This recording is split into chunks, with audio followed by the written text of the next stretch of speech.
Hello, wonderful audience. Thank you for choosing to spend your time with me. Welcome, curious minds, to our video that explores the ins and outs of Grand Hotel Angkor. Raffles Grand Hotel Angkor is a historic hotel located in Siem Reap, Cambodia. First opened in 1932, it was established by French town planner Ernest Hébrard to accommodate the early explorers and tourists visiting the World Heritage Site Angkor Wat. Referred to as La Grande Dame of Angkor, the hotel has welcomed personalities such as Charlie Chaplin, Paulette Goddard, Victor Goloubew, Princess Margaret, Lord Snowdon, Jacqueline Kennedy, Charles de Gaulle, Sultan Ibrahim Al-Masyhur, Queen Sofía, Prince Al-Waleed bin Talal, Hsien Loong, José Carreras, Roger Moore, Chris Noth, Bill Clinton, Hillary Clinton and Michelle Obama, among many others. It was acquired by Raffles Hotels and Resorts in 1994 and reopened in 1997 following an extensive restoration. Regarded as the last bastion of the golden age of travel in Cambodia, the hotel is one of the few remaining colonial hotels in Asia. As we enter this new phase, let's navigate the complexities of early years and discover its practical applications. Antonio da Madalena, a Portuguese Capuchin friar, was one of the first Western visitors to Angkor Wat. It is of such extraordinary construction, he told the historian Diogo Ducato about his visit in 1586. 3 centuries later, Europeans were baffled by what they saw at Angkor. Henry Mohout, a young French naturalist and explorer who arrived in January 1860, wrote, "It is grander than anything left to us by Greece or Rome." His sketches, published posthumously, encouraged successive waves of archaeologists to Cambodia in pursuit of the ancient civilization. By the end of the 19th century, the ruins of Angkor had become a tourist destination in the Far East. Travel brochures advertised exotic adventures in French Indochina that said, "The thrill of discovering the age-old lost kingdom of Angkor at sunset, a vast city of crumbling rock, half concealed by the cruel tentacles of the jungle, is a pinnacle experience." Major steamship lines and new air routes were en route to Southeast Asia. The origin of the Grand Hotel Angkor is linked with a Mid-Earth's proposal to construct 5 hotels throughout Cambodia and Annam.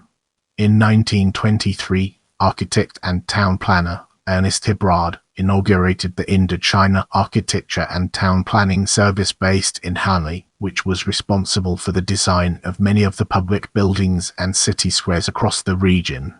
In an article published in l'Officiel économique de l'Indochine on 22 December 1929, it detailed the contract executed by the Société des Grands Hotels Indochinois SGHI to build hotels in Siem Reap, Phnom Penh, Dalat and Phan Thit for the expansion of the bungalow Angkor. In Siem Reap, a proposal outlined the construction of a 60-room hotel which would replace the native lodges that were no longer suitable for the needs of the growing number of travelers flocking to Angkor. Historian Georges Grosslier was consulted concerning the location of the new hotel. It was determined that a grand hotel was to be built in the center of town along the main road to Angkor.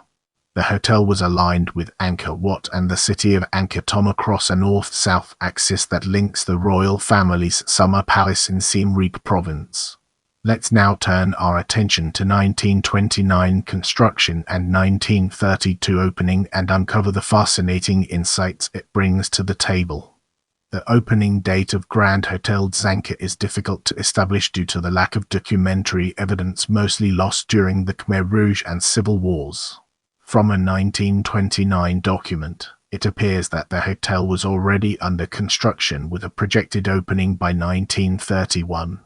Information written in l'Indochine, Revue économique d'Extrême Orient on 5 June 1930, mentions that the Société des Grands Hotels Indochinois SGHI is building a palace in Angkor, which will include 70 rooms and will open in a few months.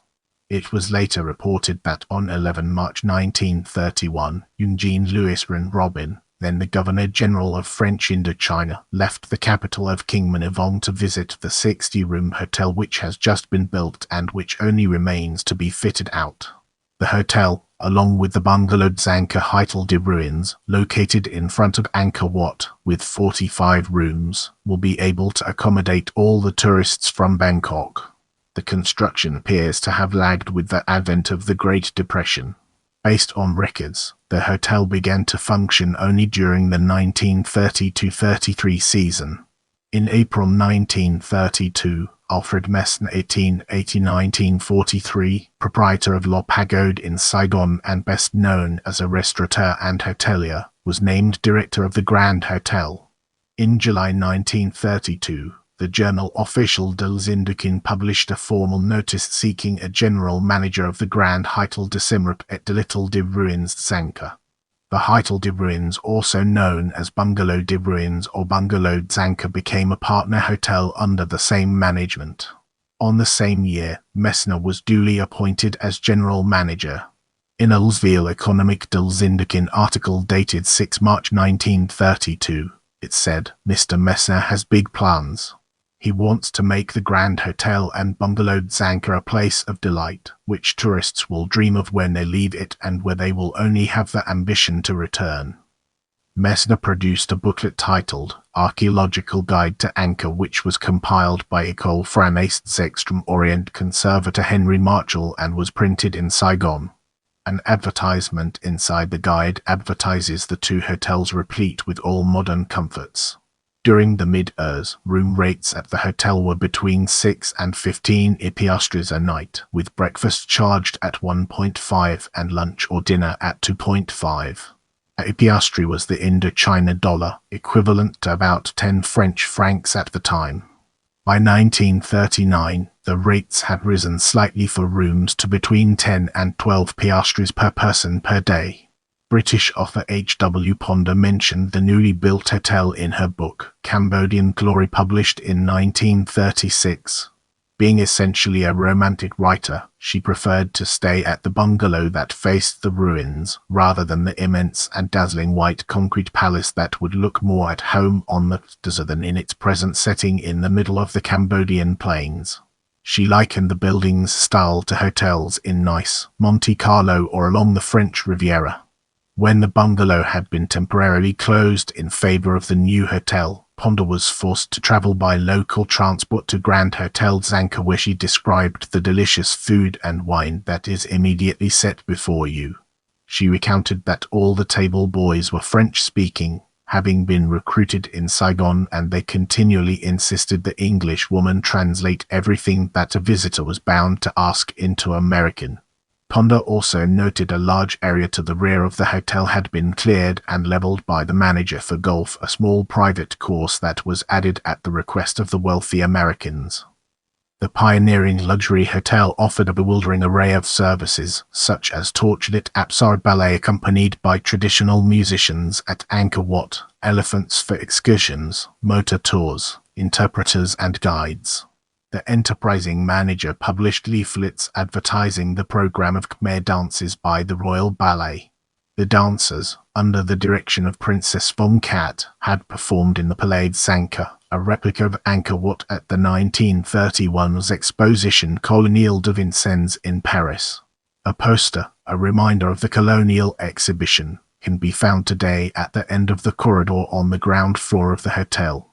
To celebrate Christmas in 1936, General Manager Alfred Messner arranged the illumination of Angkor Wat accompanied by music and dancing.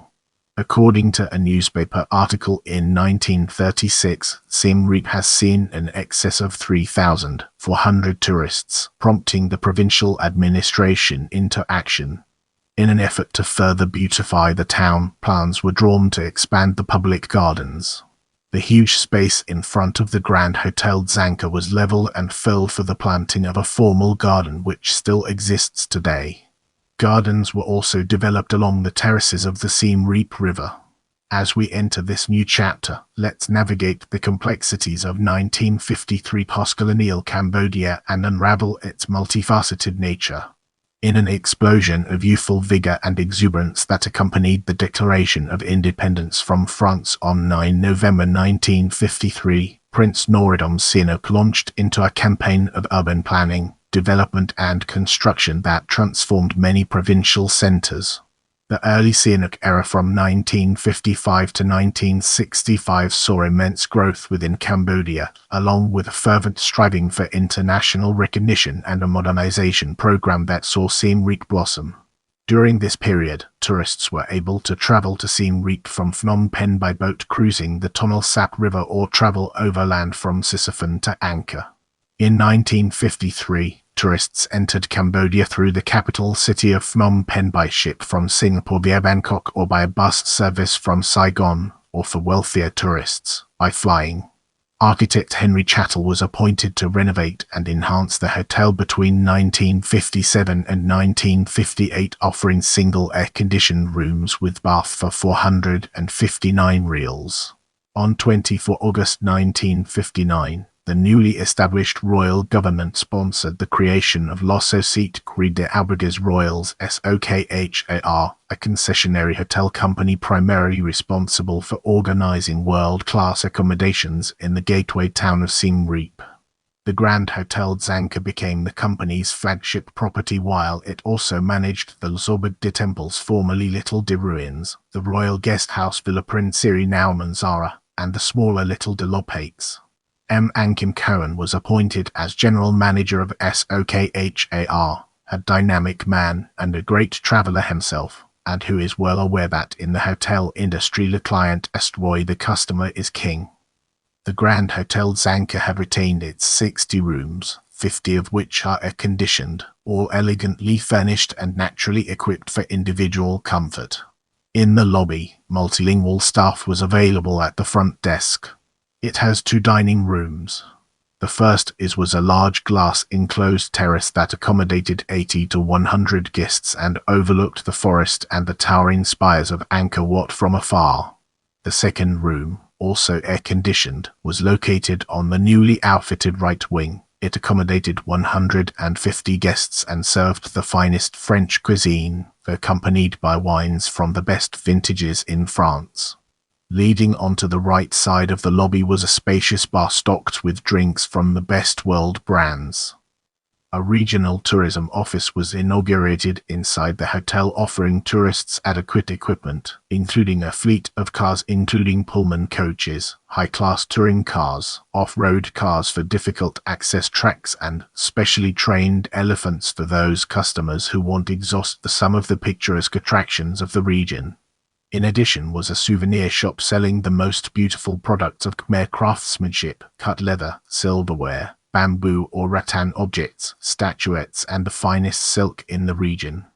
The Royal Air Cambodge also opened an agency inside the Grand Hotel following the first plane that landed in Siem Reap's new domestic airport in 1963.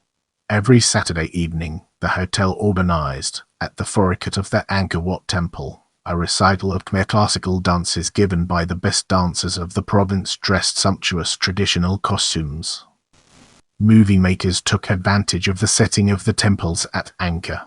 L'Oiseau de Paradis, a French film starring Cambodian princess Norodom Bapa Devi and directed by Marcel Camus, was filmed in Siem Reap and was released in 1962. Lord Jim, a 1965 British-American adventure film adaptation of Joseph Conrad's novel, was mainly shot in the temples and jungles of Angkor in 1964. The picture was produced and directed by Richard Brooks with casts including Peter O'Toole, James Mason, Cud Jurgens, Eli Wallach, Jack Hawkins, Paul Lucas, and Dahlia Levy. A stream of international visitors, heads of state, luminaries, and the rich and famous continued to flock at the Grand Hotel Angkor.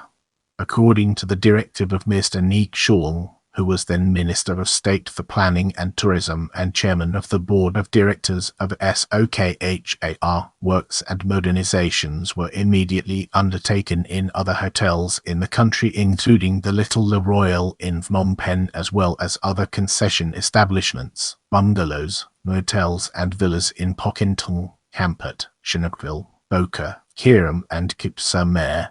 Brace yourself for a deep dive into 1967 Civil War and 1975 Khmer Rouge era as we explore its impact and relevance in our evolving narrative. By the late Sihanouk's delicate domestic and foreign policy balancing act was beginning to go awry. During 1970 and 1971, guests at the Grand Hotel Angkor could still enjoy a superior category of service for rooms between $5.35 and $8.90 US, with full board offered between $12.85 and $16.40. An English breakfast cost $1.20 and lunch and dinner were priced at $3.15. Traditional entertainment such as Khmer dances at Angkor Wat and shadow puppets were offered during the evenings at a cost of $3.30 and $1.70, respectively. Elephant rides at Siem Reap could be taken at from Backing for $3.30 per person, at Angkor Wat for $2.20 or at the hotel for a mere 60 cents. Between 1970 and 1975, Cambodia's troubles were boiling over. The turbulent Lon Nol era had begun, with Cambodia racked by internal political intrigue, American bombing raids, attacks by North Vietnamese and a strengthening of the Khmer Rouge throughout the countryside. During this time, Lon Nol's senior military officials inevitably occupied the Grand Hotel Angkor. Koisovu, pastry baker of the Grand Hotel, recounted the precise moment the dark years began in 1975. The hotel had fallen into a state of decided despair. The hotel had not a single guest the day Pol Pot's Khmer Rouge guerrillas marched into town. The entire hotel staff, and the city's inhabitants, were given 5 days to leave Siem Reap. The rebel army was largely made up of primitive teenagers from the countryside who had never seen a dining room, much less an elevator such as the Grand had. They gawked. They used the bedroom furniture for firewood and drank a can of varnish they found in the basement, believing it to be wine. They staggered out the front door, and within an hour, a dozen of the boy soldiers lay dead on the lawn. During the 1975-1979 regime of Pol Pot, residents of Siem Reap province were forcibly moved northwards to areas near the Thai border or south toward the province of Kompong Thom. Families were intentionally separated, and most city dwellers were forced into rural labor camps. It is reported that bombs damaged the temples, little de ruins that had stood in front of Angkor Wat since 1909. The nearby Angkor Hotel that Air France had recently completed suffered the same fate. It was never to open. Hotels, international tourism, the very concept of leisure became meaningless terms. The Grand Hotel Angkor was deserted except for Pol Pot's cadres who took up residence in the hotel that had now been stripped of its furnishings. During the years following the defeat of Khmer Rouge in 1979, the hotel remained occupied, but this time for Vietnamese forces. The Grand Hotel Angkor was plunging into darkness. A civil war raged during the years opposing the government's Kampuchean People's Revolutionary Armed Forces against the coalition government of Democratic Kampuchea, a government in exile composed of 3 Cambodian political factions: Prince Norodom Sihanouk's Funcinpec Party, the Party of Democratic Kampuchea often referred to as the Khmer Rouge, and the Khmer People's National Liberation Front KPNLF. The unrest forced the Grand Hotel Angkor to be closed. The neighboring Villa Princeri, which it also managed, was overrun by soldiers of the genocidal Khmer Rouge. In the upcoming section, we'll be shining a light on 1991 Paris peace agreements. Cambodia's reawakening came when Sihanouk led the FUNCINPEC, Khmer Rouge, KPNLF, and PRK into signing the Paris Peace Accords on 23 October 1991. The treaty, signed by 19 governments, offered a comprehensive political settlement aimed at ending the tragic conflict and continuing bloodshed in Cambodia. The Grand Hotel Angkor reopened again in December 1991 and remained to be an important venue during the peace efforts that was intensified in the early years. One of the most important functions held at the hotel in those early New Years was a luncheon on 5 August 1992 hosted by Prince Norodom Sihanouk and UNTAC leader Yosushi Kroshi. The guest list included diplomats, UNTAC representatives such as General John Sanderson, SNC leaders Hun Sen, Khieu Samphan, Yang Maoli, Prince Norodom Ranariddh, and SOC, KP, FUNCIPEC and DK leaders. The landmark event, with the host table and 8 guest tables, culminated in the announcement that UN-sponsored elections would be held in Cambodia in May 1993. This helped restore some semblance of normality, as did the rapid diminishment of the Khmer Rouge. A new constitution came into force on 24 September 1993, and Norodom Sihanouk was reinstated as the King of Cambodia. The Grand Hotel continued to be operational, but its renowned luster had faded evidently. As we move forward, let's uncover the untold stories and fascinating intricacies of 1994 acquisition and 1997 reopening.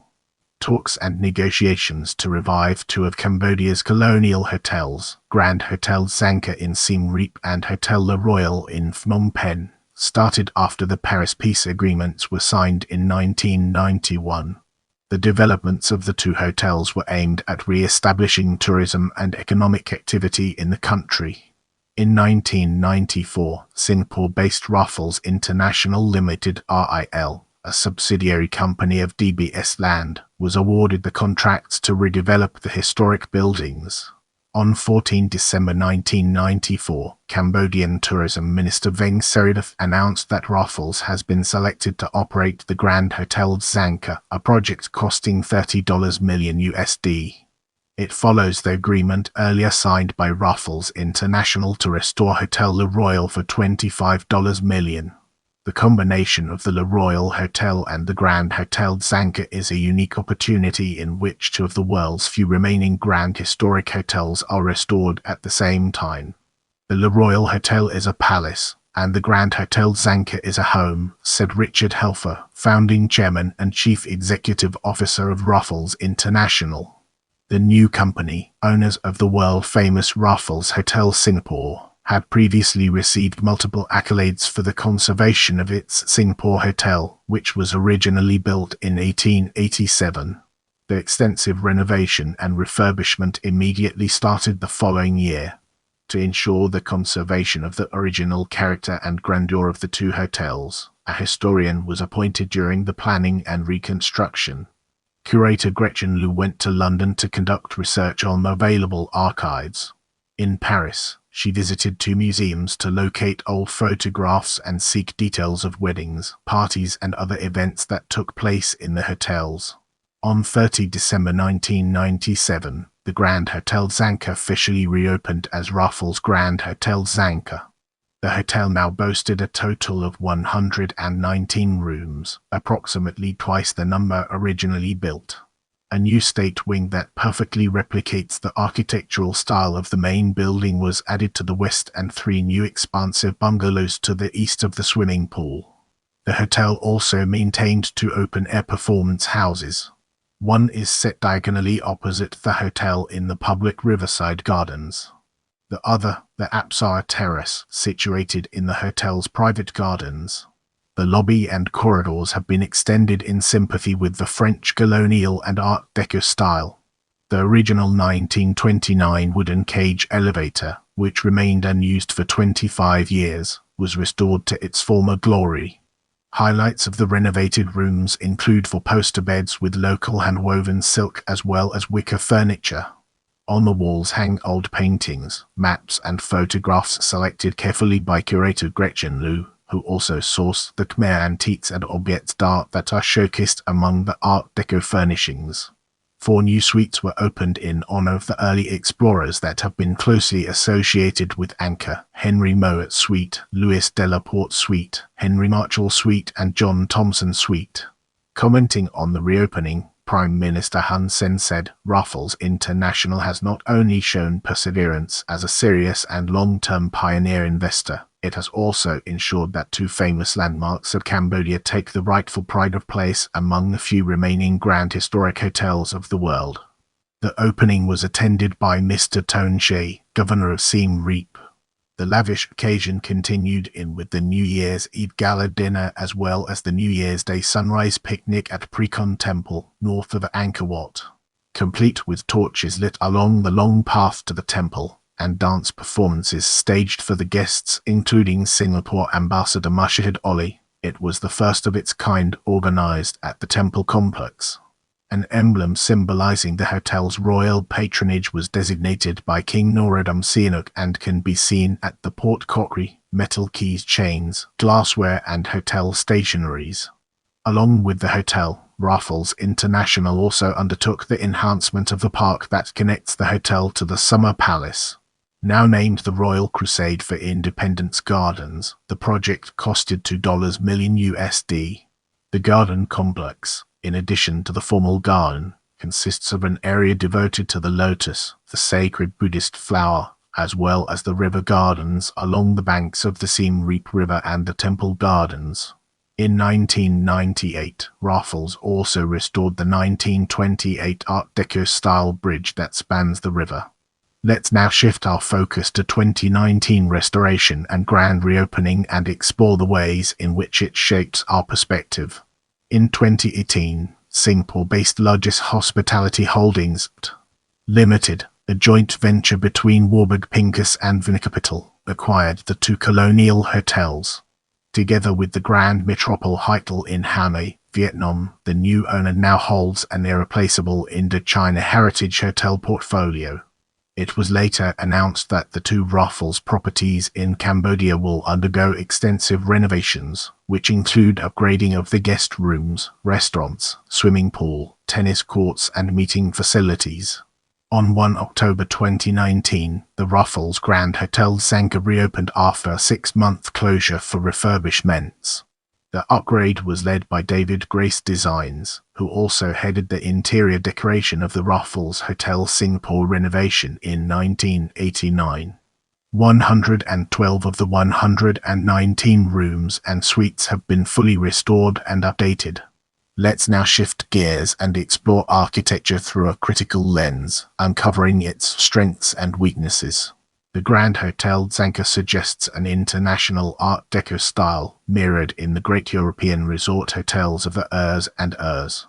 It is constructed of concrete, rather than the usual brick in many colonial buildings in French Indochina. José, the Singaporean architect appointed by Raffles International in 1997 reopening, used the terms such as French Art Deco cosmopolitan with hints of Oriental decorative features to describe the stylistic elements of the Grand Hotel Zanka. Period architectural details abound throughout the hotel, from the ironwork surrounds of the original timber elevator to the floral motif Art Deco railings on the floors above, extending to the staircase rail. The building features Inca 6 cement black and ivory floor tiles, a manufacturing tradition first developed in France during the mid-19th century and have become colonial symbols in countries such as Morocco, Vietnam and Cambodia. The wide eaves of the huge, tiled roof are supported at regular intervals by large, tiered concrete supports. These brackets emulate those made of wood that are usually seen bearing the immense weight of Chinese palace roofs. Get ready for a thought-provoking discussion as we delve into notable guests and its impact on our understanding. The Sultan of Johor, Ibrahim, and his entourage visited Cambodia in January 1933. The itinerary included a 2-day visit to Angkor. He had arrived in Bangkok from Penang, staying at the Oriental Hotel, then journeyed overland by train to the border post of Aranya Prophet. A 4-hour drive had him checking into the Grand Hotel Zanka by nightfall. Following his stay, the party arrived in Phnom Penh to stay at the Hotel Le Royal. The remainder of the tour took the Sultan to Saigon, where he stayed at the Continental Palace Hotel, with various stops throughout Vietnam on his way to Hanoi. The Sultan left Vietnam at the end of the month, bound for Hong Kong.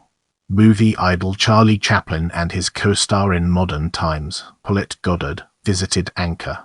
The wealthy FEO archaeologist and art historian Victor Goloubew (1878–1945) hosted their April 1936 visit to the ruins.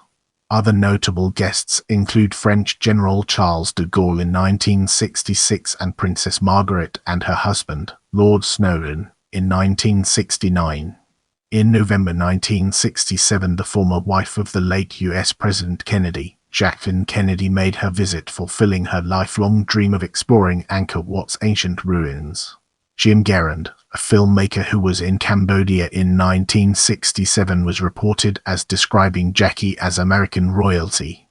Prince Sihanouk couldn't have got a better emissary to symbolize the attempt to mend fences with America, Garand told the Phnom Penh Post.